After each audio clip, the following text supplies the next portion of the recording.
excited. And I feel like I say that for every episode, but I am like, I love getting to talk to each and every individual that I have on the show as a guest. But like I said, very excited to sit down with Amanda today. Amanda is a Washington native who has found herself on a cattle ranch in Iowa, where she farms and ranches with her husband on their family farm. And then they also have a beef business called Grandview Beef. Sorry, that's hard to say in a row. But like I said, so excited to have Amanda on today. And if you would not mind telling us a little bit about yourself to kind of get things rolling. Sure. Well, glad to be here. So I guess I should start by just saying that I grew up with no agriculture background or experience at all. So I grew up in Washington State, like Ali said, and I was very interested in the sports industry. It's not like I grew up in a big metropolitan area. I did grow up in a small town, but I just always had these dreams that I was going to go work for the Seattle Seahawks organization. Big football fan. And as luck would have it, when I graduated from college, I went to Washington State University, so go Cougs.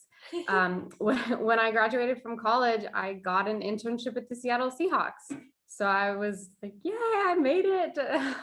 And then everything changed because there also happened to be an intern who was visiting from Iowa State University, and he was a farm boy named Knute Severson. So when I met Knute, we were both working at the Seahawks, and we were both really figuring out where we wanted our life to go. Knute had also thought he wanted to live in a city, work for a big sports organization, but felt like the farm was calling him back home. He felt like God was telling him to go there. He was going to farmers markets all over the Seattle area and seeing beef sell for crazy prices. So his mind was spinning about how he could run some sort of business at home. For me, I was realizing I was working a lot of hours. I was getting paid next to nothing. It's a very fast-paced industry, and it's very hard to make it to the top. So I was kind of realizing that maybe football wasn't right for me. That's not saying I thought Iowa was right for me, but I just decided that maybe football wasn't. Football wasn't So right. yeah, so Knute moved back to Iowa, and we just weren't sure if that was going to work out for us. So I actually stayed in Washington, but I firmly believe in looking for the doors that God opens or closes. And I mean, we talked about that a lot at Rural Rooted because we both went to Rural Rooted about God whispers. So he shut the Seahawks door for me, and he opened a door for a different job. And I thought it was based in Florida, but the company called me and told me, no, actually, this is a temp job based in Iowa. So if that's not God slapping you across the face, tell me Right. what to do. So I moved to Iowa to take that job, is what I convinced myself. I really moved to Iowa for the farm boy. And pretty quickly realized, yes, this is where I need to be. Knute and I jumped headfirst into trying to start this beef business that he was interested in. I have a big passion for marketing and sharing stories. And so I fit naturally into that and trying to sell that. So we launched a beef business. After we launched the beef business, we got married. So maybe we should have reversed the timeline on that. We went into debt before we got married. Before you got married. And yeah, ever since been living here in Iowa and loving life, and the beef business has really taken off. Yeah. And so I think y'all's story is, first of all, the cutest. And it's just like, it's so cool that how things work out. And it's just another testament to when you may have a plan, but if that doesn't line up with God's plan, then sorry, sister, you're on your own. You better buckle up. Yes. But the fact that you had, the dream job, the dream opportunity, and then you got thrown for a loop, and now you're on a farm in Iowa. I mean, tell us about that. Tell us about, like, I'm sure that was kind of an inner struggle for you a little bit to feel like this is what I wanted. Why doesn't it feel fulfilling? It was, yeah. I'm a very type A person. I plan out my life. I'm very organized. I don't take risks. And so for me to have this plan of where my life was going and have it go the complete opposite direction was really difficult. And I think the hardest part of it is that I'm a very moldable person in that I kind of pick up what other people are feeling or asking for around me. And so that direction of my life that I was headed in was just what made sense to everybody else. And then when I made the switch to Iowa, that made sense to no one. And it was really hard. I lost friendships and I lost connections with people because they couldn't understand why I would do that. And they felt like I was making a poor decision. So initially it was really hard to make that move. And I'll say my first 6 months in Iowa were not probably the prettiest. But then I would step out on the farm and I would just feel this sense of peace that I have never felt anywhere in my life. And I know that sounds like really fairy tale dreamish, but I truly mean it, that I found this happy place on a farm and I was not expecting it at all. And it was something I knew nothing about. And so for me, the challenge of learning an entirely new industry and way of life, and like, I mean, this sounds stupid, but I don't know how to drive a stick shift. And for me to have to try and learn how to drive a stick shift is exciting and different and something I never thought I'd learn how to do. So Yeah. it just has opened up this whole new world for me that I never could have expected. Right. And the fact that those things, which I'm sure, I mean, to you, I mean, that's a big, well, to me, because I can't drive stick shift, which I should know how to do that. But those kind of new challenges that maybe someone who was born and raised in agriculture and that's just kind of their second nature, to kind of be able to relearn things and re-see things through your eyes, I'm sure has been a very unique perspective too for your family now in Iowa. Yes, I think so. Initially, when we were first starting off with the beef business, especially, my husband Knute would say, "We don't need to share that information. That's common knowledge." And I did not think that information was common knowledge. Right. And so it's been really interesting to have both of us together building a business because he makes a lot of assumptions, and rightfully so, about the agriculture industry because he's been in it forever and he knows it like the back of his hand and he understands it. But I didn't understand everything. And so I ask a lot of what might sound like stupid questions. But those questions are important because that's the question the consumer is going to ask. So it's been a really good balance of us learning maybe what assumptions we're making and how we can make it as clear as day to a customer that knows nothing about agriculture at all. Yeah, I think that perspective that you have is really unique and, like you just said, going to be so helpful from a consumer standpoint for you guys obviously to tell your story as your family and the business that you're creating and doing together, but also why it's important for a consumer to buy the product as well. So I think Yeah. that's really unique. And I think so it goes really well on the beef consumer facing side. I will say on the farm, it's hard because I want to jump in and I want to be helpful on tasks, but I have to be really honest about what I am capable of doing and what I'm not. And I need to ask to learn, and I need somebody to stop and walk me through the process. And like you said, that can be really beneficial for the people walking me through the process because they have to learn how to train somebody. But it can also be really frustrating if they're trying to get something done and I can't figure out how to open that particular gate Right. or how to fix that piece of fence or something. So Right. Which it takes in a lot turn, of patience from them. yeah, exactly. Which in turn is frustrating on your side, like you just said, but then it's almost like, well, I don't want to bug anybody, but I really want to know, but like, how do I do this without having to go somewhere else? It must be a battle to where you're constantly weighing, like, how do I approach this? Yes, I have to look for the moments in time where it's not a high stress situation. Yeah. So I actually am very proud to say I've been learning how to drive the stick shift so that I Awesome. can drive the farm equipment, but I've been doing it during the nights where we don't have anything else going on and I don't need to go get somewhere for the business. Right. Which again, living on a ranch and a farm and everything are few and far between. So um, I applaud you on finding those moments. Thanks. Just don't get on the road with me. But I want to go back a little bit to what you said earlier about it may be being a fairy tale, but you find peace in being where you are on the farm and that kind of whole idea of all of that, because that's something that I can relate to and have kind of similarly felt like that sounds weird to say out loud, but it truly is my happy place. And Mhm. I talked to somebody a while back about mental health, and they were kind of asking about rural mental health and all that, and I kind of thought of it not necessarily from the stereotypical like it's lonely, that kind of thing, but on the flip side of it's my happy place and it's where I feel the most stable because of the livestock, I think just being out in open air and all that kind of stuff. So for you, coming from a non-agricultural background to say that, what has that kind of experience been like for you? I think it grounds me. I feel like I have all these problems in the world, right? And I'm trying to get all this stuff done, especially staring at a computer sometimes.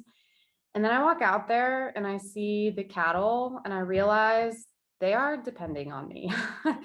They are depending on us to feed them. They're depending on us to care for them, to provide them a good environment, to treat them well. And it just reminds me that there's bigger problems in this life than mine. Mhm. And that my purpose is not a perfect color coded spreadsheet. My purpose is to steward these animals that I'm looking at and the ground that they're standing on.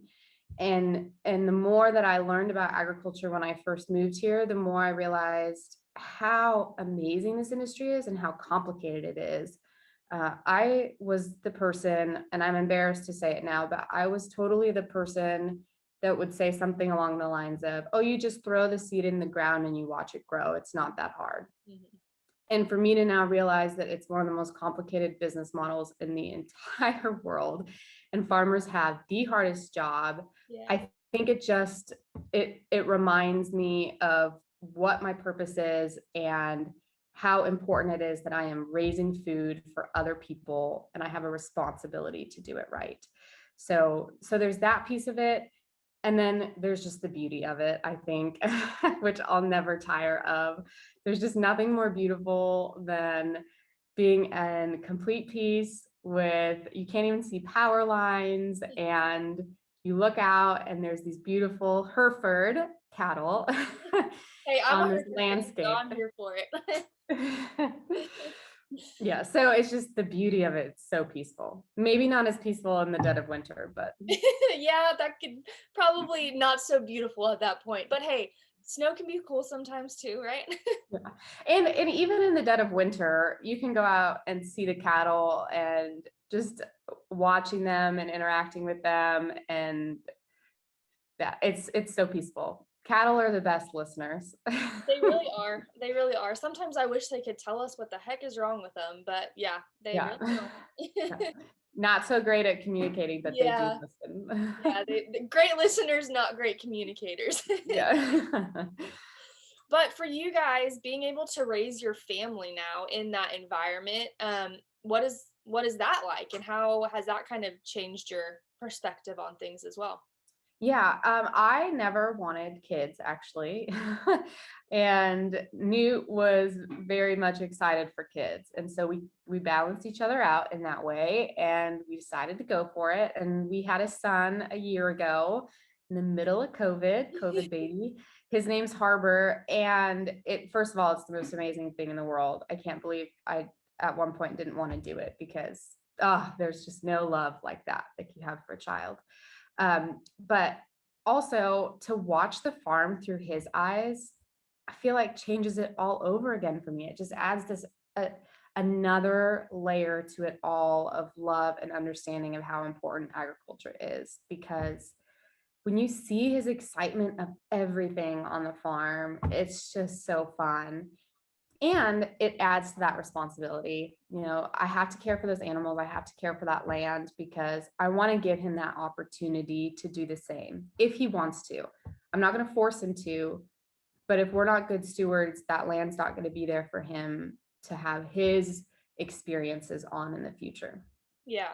And that's an important thing I think to bring up, because a lot of people maybe think about agriculture as right here, right now, but it's something that is a generational industry to where you have to maintain it. Otherwise, it's not going to be there for your kids or the next generation. And so when people say that agriculturalists don't care about the land, it is couldn't be further from the truth. Right, exactly. That's what I tell everybody when they say that. The land is their biggest asset, and Mhm. it's their retirement. Yep. It's the only thing they have to hand down to their family. They want to care for that land more than anything.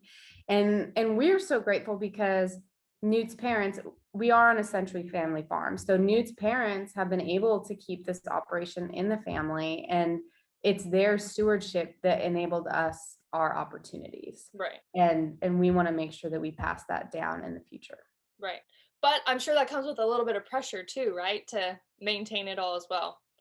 Yes, and I think I don't know. I'm getting much more confident at the aspect of maintaining it. Mhm. I think what keeps me up at night now, and the pressure comes from how to expand it, Yeah. because we are seeing these small family farms go away, Mhm. and I do feel confident enough in our business model and our family that that farm is going to stay.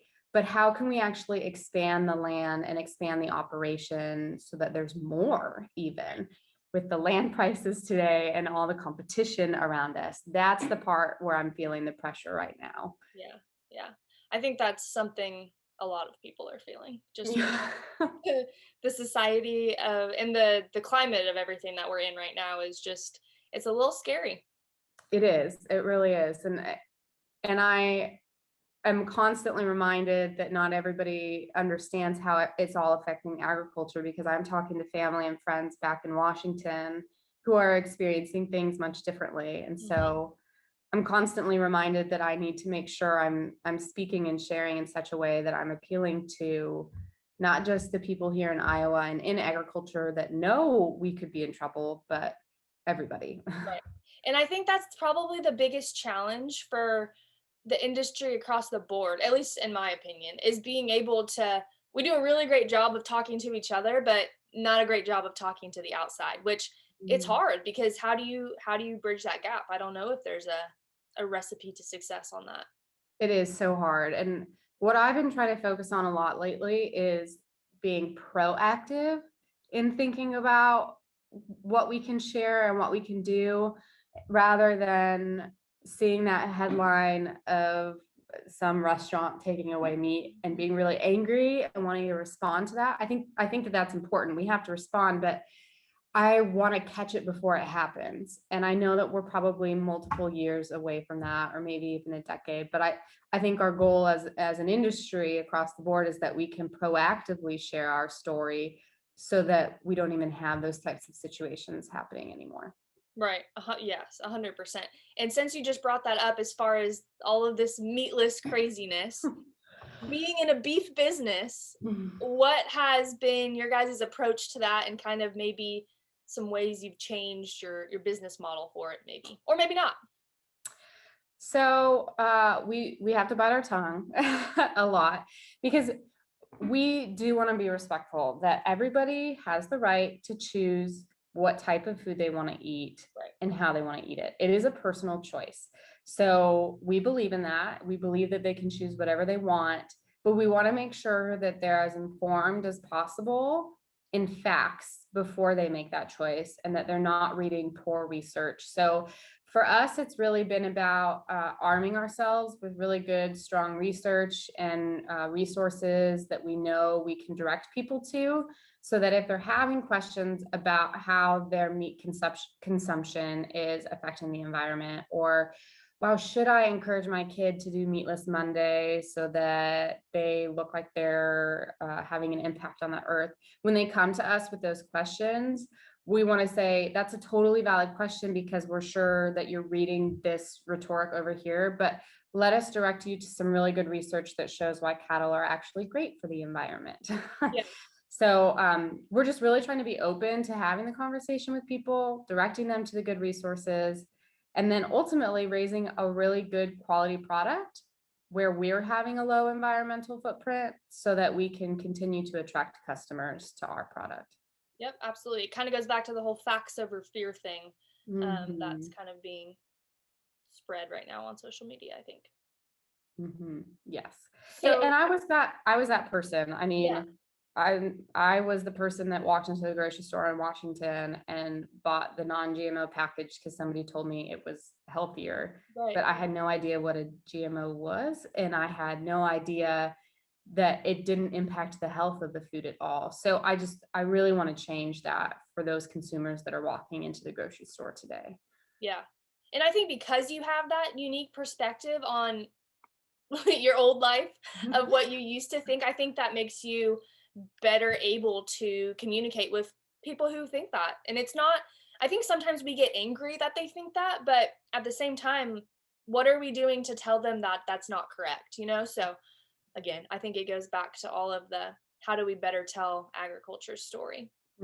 Absolutely. And I learn a lot. I mean, from interacting with people like you and with others that I follow, especially on Instagram, I learned so much about agriculture that I still didn't know. And then I can take that and share it with others as well. So it's hugely important to have those people out there in agriculture sharing the information to the agriculture audience, because I read that and then I try and take it and share it with who I picture as my mom. I always try and talk like I'm sharing it with my mom. Your ideal client, right? Or your ideal Yes, customer. exactly. That's awesome. But okay, I want to talk a little bit. I know we've talked a lot about a lot of different things, so this is going to be great. But let's talk about your business because I want to highlight that and I want everyone to really understand what Grandview Beef is about. So give it to me. What are you guys doing? I know you're grass fed, so what does that mean for your operation? Because I know. Yes, so we're grass fed, grass finished. Okay. So for us, that means no grain of any type. Our process on the animal side is we buy all our steer calves from Knute, my husband's parents. So they have a cow calf operation. It's all Hereford.